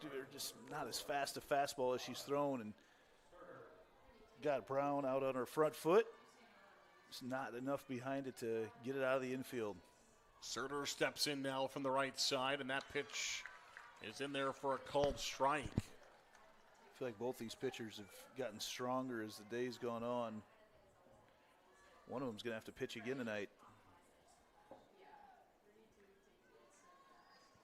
The 0-1. And that one misses outside for a ball. 1-1 now the counts. Neibauer's got so much body into how she's throwing the ball right now. She's using all her hips, the momentum to get as much behind it as she can. Neibauer on the rubber and the 1-1. In there for a called strike now, 1-2. So you look ahead to the rest of this game. You got to get a couple base runners on right now for Cardinal to try to get back to the top of your order to get through. And right now, Regina will be up with the top of their order in the next inning. Number 9 batter, who's been pretty efficient, White, and then back to the top of their order. So as you look at it there, Regina's kind of holding the cards right now, but the odds can certainly shift with a couple base runners here for Cardinal. Little pop-up to the middle of the infield, played nicely by Kleppe. As Malin Hickenbottom will step in now, the left fielder. Made an attempt to try to pull down a play earlier out in left field. Now is going to bat here in the 6th spot. And the first pitch, a strike, 0-1 the count on Hickenbottom. Hickenbottom with a 284 average this year from the right side. The 0-1, first base side foul. Ultimate effort there by Noller at first base, but the ball in foul territory.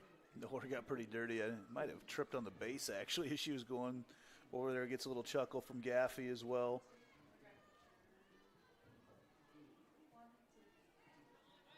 Fans starting to file in for our next elimination game coming up next.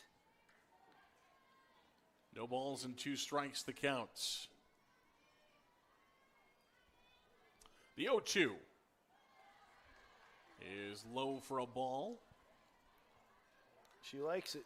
Right down there is where she's been trying to get that swing. So far, seen some good hits from the Cardinal team as they try to push that off in the opposite field. The 1-2 misses high for ball 2. That's exactly where that one would have gone if she would have swung at that as well. Working that right side.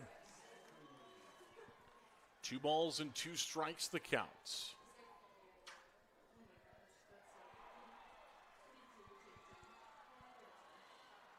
The 2-2 pitch is swung on and missed, caught by the catcher. Must have tipped off of the bat for a moment, but caught by Rogers behind the plate for out number 3.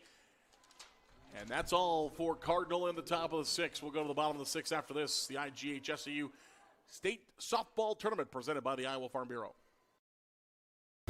Ready? Let's go. Mom, over here. Yeah, this kind of thing can happen when you're hiking, but no worries, Mom. I can prescribe something to soothe the itch. Unity Point Health looks at your family's health from your point of view, offering same-day appointments with expertise focused on what matters most to you. Unity Point Health, expert care focused on you.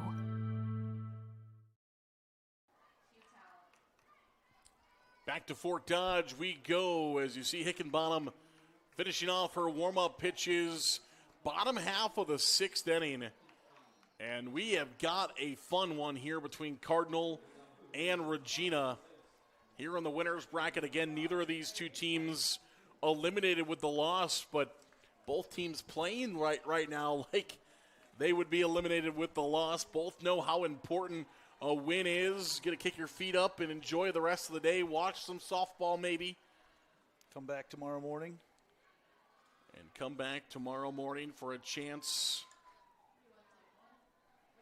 to move to a title game. This one's pushed down the third base side. Loser of this game will have to take a couple of moments to shake it off and get ready to play at 7 o'clock tonight. Probably head to Quick Star, get some food, get fueled up. They got everything at Quick Star. I would. That's exactly what I did last night when I got done. The 0-1. That one misses for a ball. Not to get too far down the rabbit hole, but those corn nugget things that they've got going on right now. Speak to me. I'm not sure I've seen those. You want to. I'm a rib sandwich guy at Quick Star. Here's the 1-1. Don't get me started on the yeah, I know. I could rabbit hole of food at Quick Star. We could go down all of it. Glad they're one of our sponsors. 2 balls and 1 strike the count. I don't even need that prompting. No kidding. Here is the 2-1. Trying to figure out where all the cheering is coming from around here, and on the field behind us in Class 5A, Waukee Northwest, at last check, they put up 4 runs in the bottom of the first on DCG. It might even be more than that right now. And then that 1A game also getting some good cheers. Here's a 2-2. And that one's down in the dirt. The 1A game going on immediately to our left. 3 balls and 2 strikes now on the count here. Yeah, DCG trails Waukee Northwest 4-0. They just went to the top of the second there. 3-2. And again fouled off. The 9-hole hitter, Maggie White, battling. When you hear a lot of people talk about that, 2 leadoff batters, and Maggie White fits that bill. I mean, she's been able to get on base quite a bit. Bats over 300 on the season. 3 balls and 2 strikes. We're going to do it all over again. The pitch from Hickenbottom is up the middle. Base hit from White. The 9-hole hitter reaches, and now the top of the order for Iowa City, Regina. And if you're Regina, you're thinking right now, all we need is get 1 run and 3 outs for a win. Well, I think as you look at the part of the order that both teams are in, you're completely fine with sacrificing Neibauer right now and moving that go-ahead run to second base. I'm kind of confused by the alignment of the infield on that. They had LaRue shaded way over towards the third base side. I think they were expecting something way behind. They do try to sacrifice Neibauer, but she bunts it foul, and that could be a scouting report. I'm not sure about that, but definitely with White found the right spot. That's normally a spot that the shortstop would be playing at. No balls and 1 strike the count here on Neibauer, likely to put it down again. She does. She gets it out in front this time. The throw to first base in time for the out. It will be a sacrifice from Neibauer, and White now at second base. That's the go-ahead run, the magic runner for Regina. But remember, this entire game, what has happened? Regina's been able to put runners on, and Hickenbottom has risen to the challenge and has found ways to get him out. Every single time so far, but so far we have also not seen Kleppe come up with a lot of batters in scoring position or runners in scoring position. She's 2 for 3 on the day. Put some nice charges into the ball. First pitch to Kleppe is low. 1 ball and no strikes now the counts. Kleppe batting nearly 500 this year, totaling 30 RBI. The 1-0. And she's going to try to put one down. A surprise there. Trying to catch everybody off guard. To make it 1 ball and 1 strike the counts. Trying to get White over to the third, maybe get her on first and third, and then you have those first and third plays to work with if you're Regina. Here is the 1-1 pitch. She'll slap this one out into left field. It's over the head and back towards the wall. It's going to score 1. Kleppe around. She's going to head for third now, put the brakes on, head back to second. It's an RBI double for Kleppe, and Regina is out in front. Well, and that's 2 plays in a row where the scouting report tells you one thing and the players go against their tendencies, because so far today, Kleppe's kept that ball low on the ground. That time with the outfield all the way in, she pops it up over left field, gets a double out of it, and puts the go-ahead run over the plate. The first lead of the game for Regina comes at the most important time as they lead in the bottom half of the 6th inning with a chance now to win it in the 7th, but they want to add on more. And Kleppe now 3 for 4 on the day, just an outstanding day for her. Into right field, and it is going to be a fair ball. Around first, heading for second on the brakes is Kleppe over at third. And Gaffey has one into right field. Yeah, here comes the Regina offense. Little flare out there into right, and Albert didn't know exactly how to play it.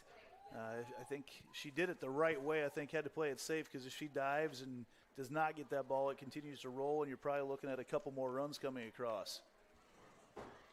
Coach Simpson out of the dugout. She's in the circle and having a conversation with her team. Coach Kessler down the third base side talking with her base runners and hitter. Both coaches out there strategizing, and you can see Coach Simpson animated, trying to motivate her team right now to keep this at 3-2. Ends it with the encouragement, and Hickenbottom will have to face off against Armand Trout, who is an over 300 hitter this season, over 20 RBIs, and a chance to add on to this lead for Regina. And she'll step out. See if Hickenbottom can find the out somewhere. Her defense has risen to the occasion several times behind her. In from the right side. And the pitch is in the dirt. It's behind Surter, and a run will score. Couldn't tell at first where that one went, and neither did Surter as it gets behind her to the backstop. It's a wild pitch and a run to score for Regina. Now leading 4-2.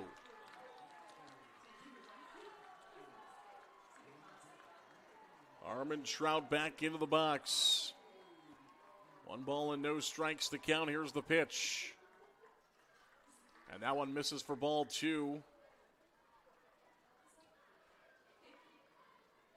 To make it now 2 balls and no strikes to count on Armand Trout. Got to not get too rattled here. Keep your composure. The 2-0. Misses for ball 3 to make it now 3 balls and no strikes to count.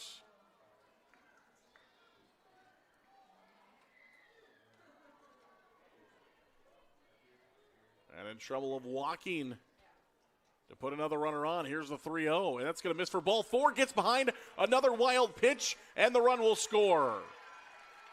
Back-to-back wild pitch runs for Regina, and just like that, the Regals have scored the most runs in an inning. As they pick up their third, they now lead by their largest lead of 3, 5-2. Here in the bottom half of the 6th inning. Well, and all day long, Cardinal's been able to find that out when they needed it and just not, they've been flirting with it a few times of not being able to get that out. And this time in the 6th, the bottom of the 6th, that's when Regina finally busts through. Right back towards the pitcher. It's going to be a tight play at first. In time for the out. Throw down to third base, not in time, going first to third is Armand Trout. They get the out over at first, and now there's 2 away, but Regina puts another runner at third for who else than Davison, who has crushed the softball all day long. Chance to put an exclamation point on this one. 3 for 3 day for Davison. And that pitch is high. They are going to check to first base. No swing on the appeal. That's the first time today that she hasn't swung that bat as hard as she can all the way through. 2 doubles, 2 RBI, and a single for Davison in this one. The 1-0 is called strike 1. 1 ball and 1 strike to count.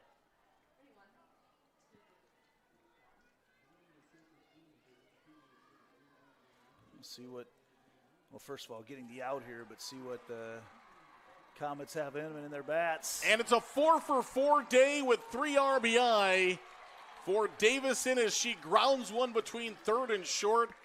Davison having a day. I don't think it's going to be too much discussion up here about who the quick star player of the game is going to be in advance if they hold on to this lead. What a day for Davison. 2 doubles, 2 singles, 4 for 4. She's got 3 RBI. You just can't find this last out here in the 6th. And another runner on first base. The pitch is going to be bunted again by Haynes. Again, remember, she made her first ever at-bat this season. The last time she was up. Another first we get to be around for. Didn't expect that, though, in the state tournament. One thing to see a couple first home runs of the season, but first at-bat of the season, that's a new one. And the pitch. And that one's outside for a ball, 1 ball and 1 strike the count. Well, the runner over at first base for Cardinal just looking to get out of this one.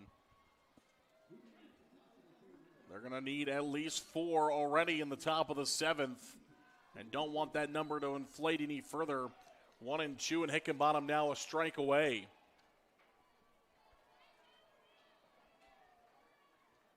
With a 1-2 count.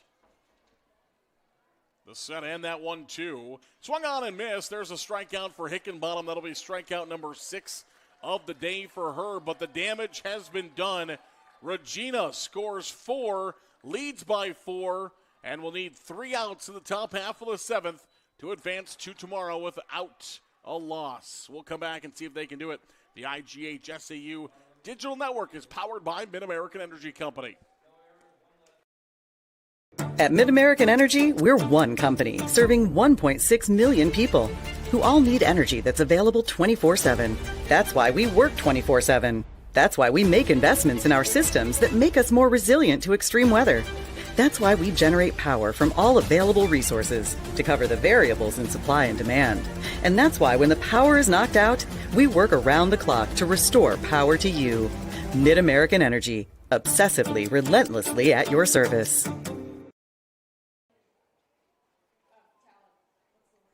Back here to Fort Dodge, Hy-Vee Field, and you can see the Regina girls taking the field. Of course, this one is long from over.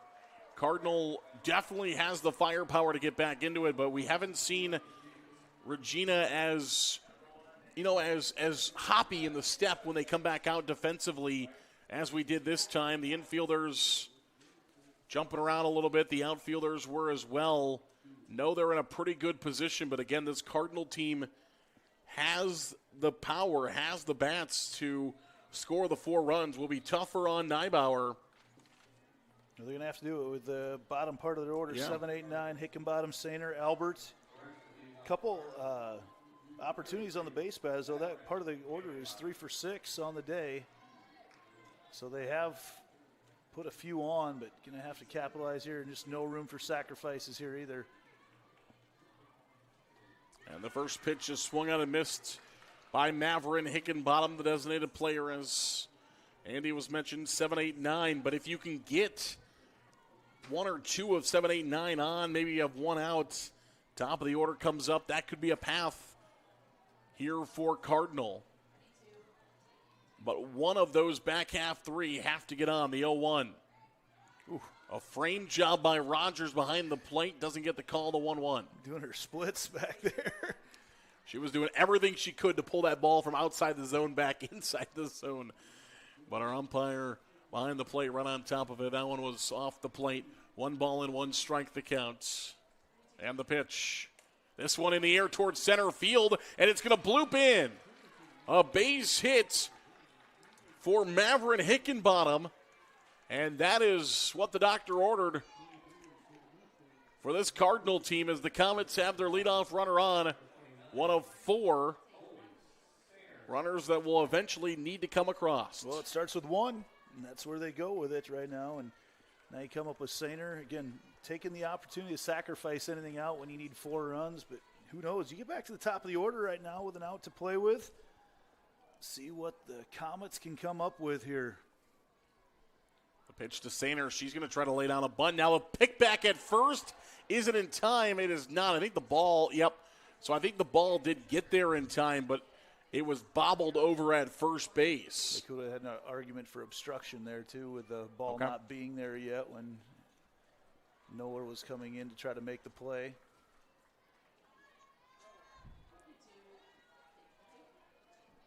I'm really surprised that they're considering having Sainer bunt right now.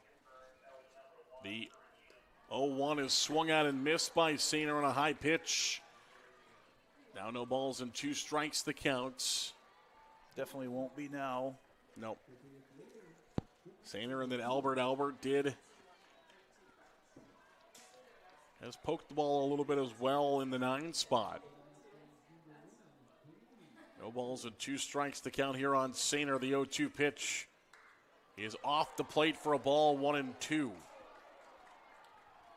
Not too far off. I'm not sure I'd look at that pitch again if I'm saner. 1 ball, 2 strikes, the count.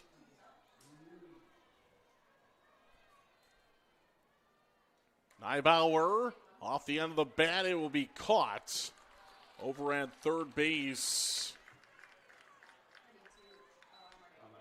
Armin Trout able to pull it down and then quickly looking at first to see if she could pull the double off.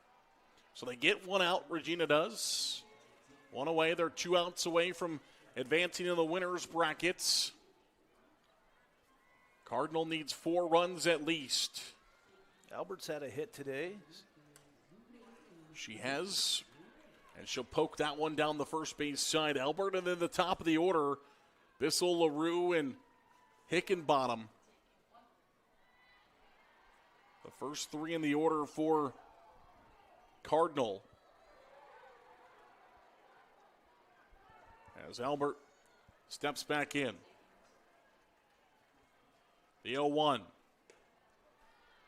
And that one misses high for a ball to make it now 1-1 the counts. I think Neibauer's got some more pop right now on her fastball than she's had at any point throughout the course of the day.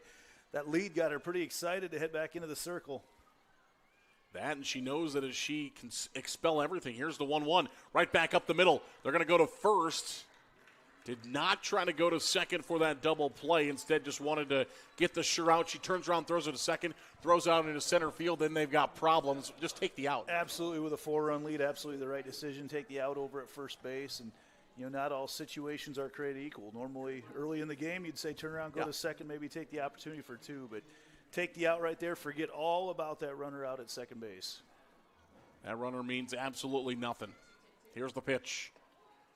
And that one is in there for a called strike. And going back to Neibauer here for a moment. But, yeah, maybe knowing that if she can hold on here, knowing she won't have to pitch later today is giving her a little boost to say, okay, I'm gonna expel everything and not hold anything back here.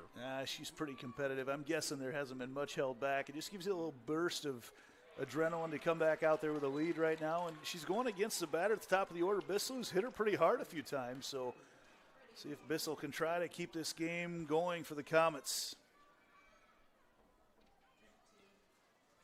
No balls, 2 strikes the count. And now we'll have a ball as that one will miss. I love that pitch location right there, that face-high fastball. 0-2 count with the game on the line. That is so hard to lay off. Cardinal down to their final strike. Here in the winner's side of the bracket. The 1-2. Swung on and missed. Neibauer gets the strikeout. And Regina stays in the winner's bracket. They win over Cardinal by a 6-2 margin. And we'll move on to tomorrow morning. And Cardinal will have to get their rematch later today as they will play at 7 o'clock against Grandview Christian. Well, you got to come back and refocus right now, and that's what the beauty of the double elimination is. You get those chances, but the tough part is you lose, and you got to come back and try to scratch out a win. You said these 2 teams played each other yesterday. It was an upset when it happened, but it was a subdued excitement, you felt like, because neither team was eliminated at that particular point in time, and right now it's get ready to go again as Regina will advance in the bracket. Of course, we mentioned it's Davison as she went 4 for 4. She gets to advance them. You have to. Yeah, they get that golden ticket, that fast pass right to the leadoff spot here in the semifinals. Well, the first, they only have to win 1 semifinal. Whoever they play will have to win 2 tomorrow. So that's a big win there for the Regals. Huge win for the Regals, and they are off to tomorrow afternoon as they celebrate on their way out. And, of course, for Cardinal, not done yet, but we'll have to play again later today right here on Hy-Vee Field. That's going to wrap up our coverage of this one. Again, thanks for tuning in, and make sure you join us for another elimination game next, as we will have that for you scheduled for roughly 2:30.